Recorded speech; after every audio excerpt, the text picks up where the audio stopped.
there, but is that a camera right there? Today we are going to be looking at the 5 weirdest behaviors in the police interrogation room when the police leave the room. Police interrogation rooms are always recorded. Some suspects know this, others don't. Those who don't often show their hand the moment the detectives leave or enter the room, as is with the case of Dawson McGee, who only acted crazy when detectives were physically present.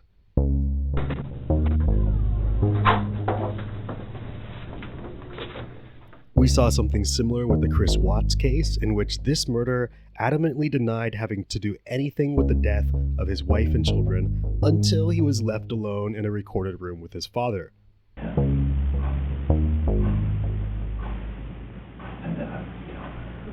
Suspects who do know that they're being watched tend to fall into one of 2 categories. Those who play it safe by minimizing all actions while detectives are not present, and those who put on an act for the camera. In the latter category is our first in this top 5 list, William Clouse. William Clouse was left at home with his 2-month-old son while his wife worked. He was having a great time playing video games and watching TV, but his good times were gradually dampened by the crying of his 2-month-old son, Gabriel. When Gabriel vomited, that was the final straw, and Clouse, in a bout of frustration, picked up Gabriel, shook him, strangled him, and dropped him to where the baby sustained multiple skull, rib, and arm fractures, as well as a torn liver. Clouse called the police, claiming that he had discovered Gabriel not breathing, initially thinking Gabriel was just sleeping. During the call, Clouse's wife showed up, roughly at the same time as the paramedics arrived.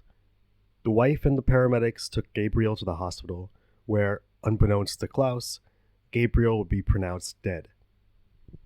Clouse then went to the police to tell one of the multiple versions of his side of the story, which ranged from his dogs tripping him while he was carrying Gabriel down the stairs, to blaming his other son, a 9-year-old autistic child. In any case, Clouse's game plan was to seem as remorseful as possible, but he neglected to take the acting classes that would have allowed him to pull it off. Have a seat in the blue chair. Okay. Can I have more water? Yeah. That was all I brought with me. Okay. Let's just some water. Come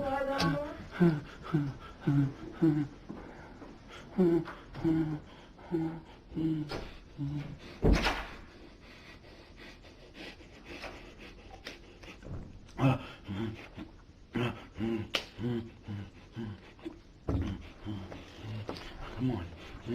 You have to do this for your son. You have to do this for your son.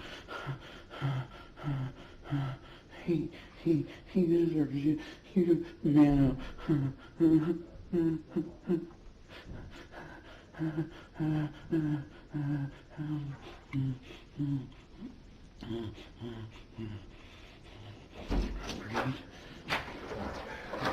Steven? Yes, sir? I appreciate Yes, you sir. coming down here. I have to. I have to. So here's the thing, okay? Yes, sir? We've talked before, right? Yes. Do you mind if I take my mask off? Yeah, you're fine. Thank you so much. You're just fine. I'm sorry I didn't hear one. I just wasn't thinking about it. Well, that's the way my job goes. Kind of last thing on my mind. That's fair. That's fair. All right. How long do you think you shook him? A few seconds. It wasn't long. Okay. It wasn't long. It wasn't. I'm so sorry, Gabriel. Okay. William, I need to review a couple things in the file. Okay. Just sit tight. Just drink some water and breathe, okay? We'll be right back in. Oh, God, help me.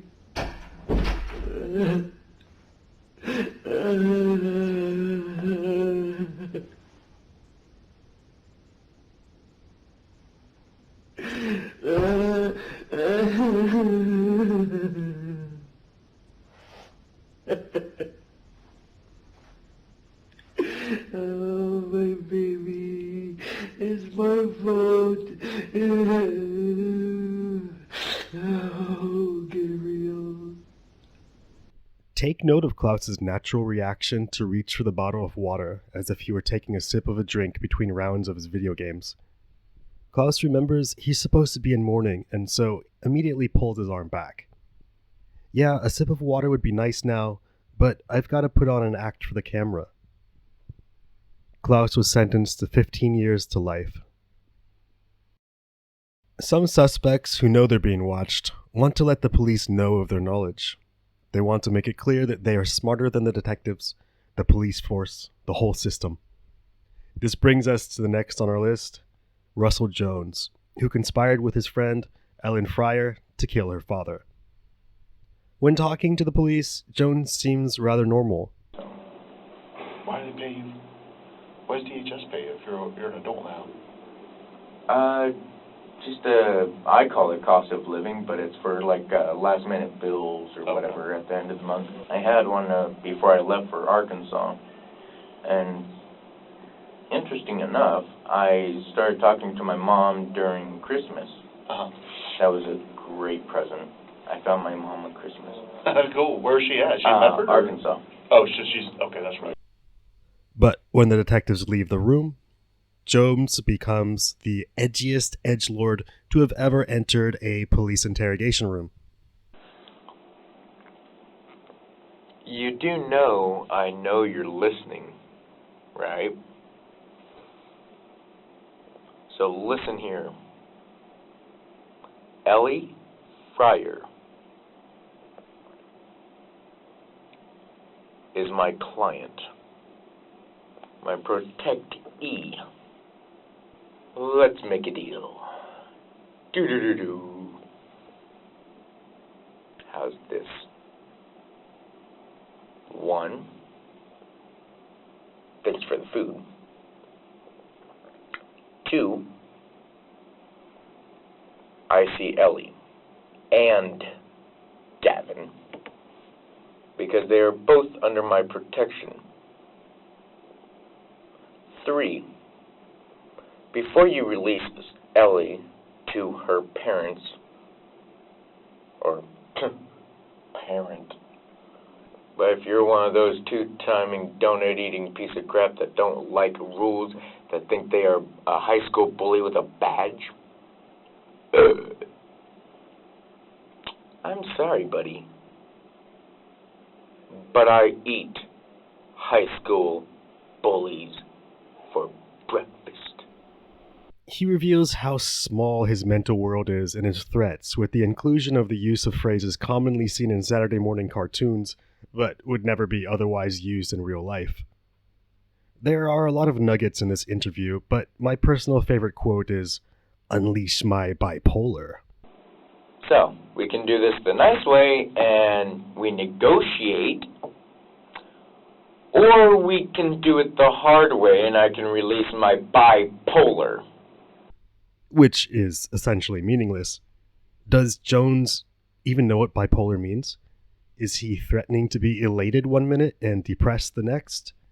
Also, if he can unleash his bipolar, he can supposedly control his bipolar, which means he's not really bipolar. Never mind. There's no point in analyzing someone who cannot even express himself properly. But hey, here's his partner in crime, Ellen Fryer, showing that she doesn't know that police interrogation rooms are recorded.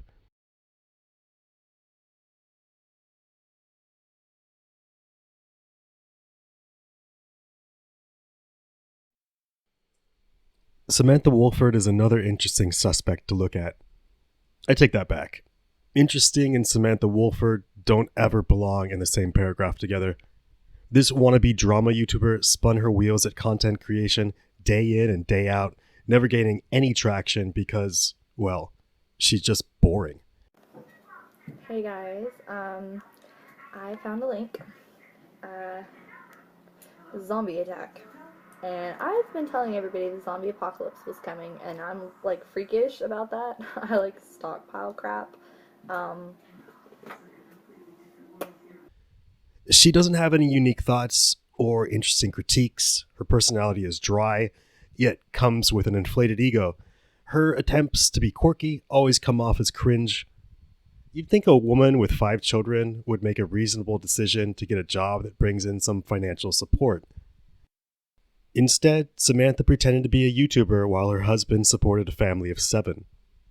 In the meantime, she would complain to anyone who would listen that her husband was good for nothing, especially angry that he was not giving her enough attention after he got home from work. Sometimes he'd even prefer to play video games instead of watch the newest YouTube videos she had made during the day while he was working his ass off. Eventually, Samantha locked her claws into 3 men who believed her lies. She told them that her husband was abusive, and they agreed to murder him for her. Of course, a crime organized by this talentless hack was bound to fail, and while her husband was murdered, all 4 of these criminals ended up in police interrogation rooms. Samantha, confident in her ability to talk herself out of any situation, felt very comfortable in the interrogation room, as evidenced by her naps and quirky behavior.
Jodi Arias and Samantha Woolford have a lot in common, but perhaps Jodi is a bit smarter. However, Jodi was not aware that she was being watched at all times in the police interrogation room, as evidenced by her pretending to sleep when she hears someone approaching the door.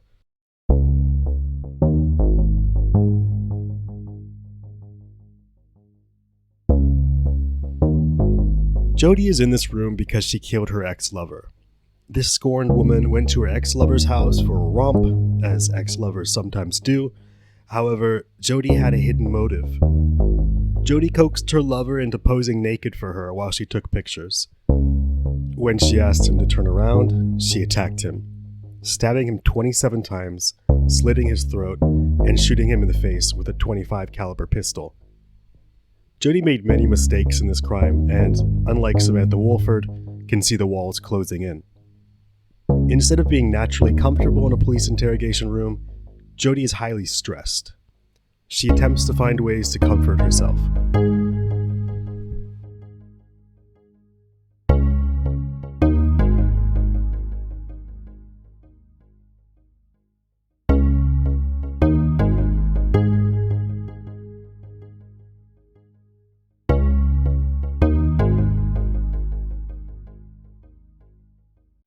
Queso, a well-known rapper, has landed himself in a police interrogation room as the result of a murder. Queso, assuming that he's got street smarts that most rappers do, probably knows that this room he's in is being recorded. Or maybe he doesn't. Or maybe he just doesn't care. As far as I can tell, Queso's main concern at this point is practicing the daily word from his word of the day calendar. Hey, aggravating as hell, man. Shit, you're aggravating. You're aggravating, bro. Hey, hell, man. Shit, you're aggravating, bro. Hey, so aggravating, bro. This shit so aggravating, dog. This shit aggravating, dog. Damn, this shit aggravating, dog. This is a top 5 list, and we are on number 6, so what gives? I cannot ethically include this one and use the word criminal in the title. Leo Driver's girlfriend died in 2015. Her death ruled a drug overdose. 5 years later, Leo Driver walks into a police station and confesses to murdering his girlfriend. The police gobble Driver's story up.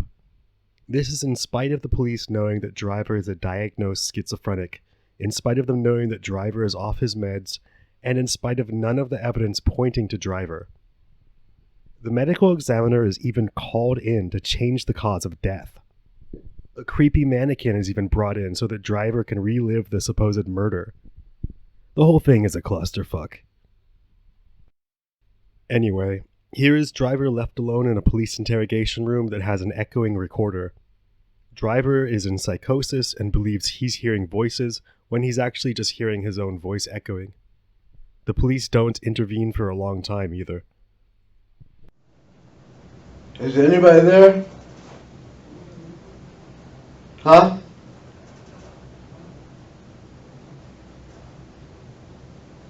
What?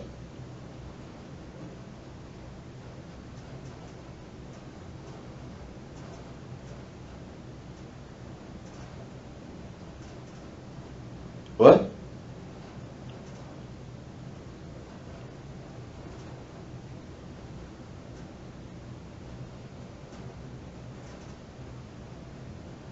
What?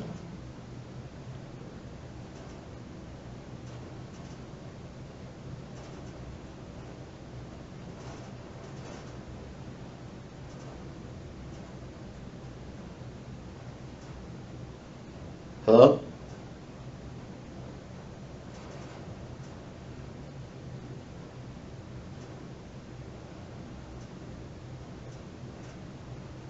Hello?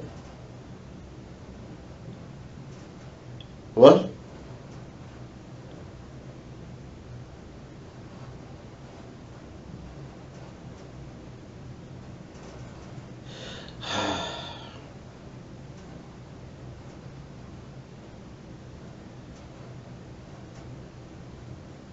What do you want?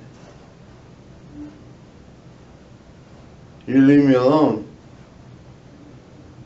You leave me alone.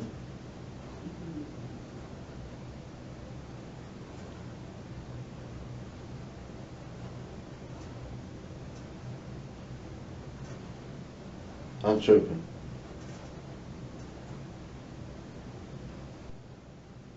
I hate this bullshit!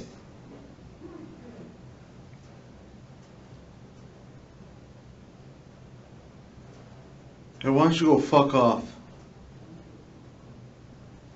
You gotta copy me, you punk? No, you're a punk. No, for real, you're a punk. You're a nobody. You gotta copy me. You can't be your own person.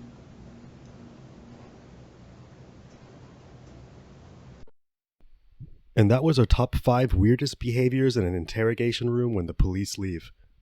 All of these moments' full interrogation links can be found in the description below. My name is Damon Verio, and I hope to see you in the next video.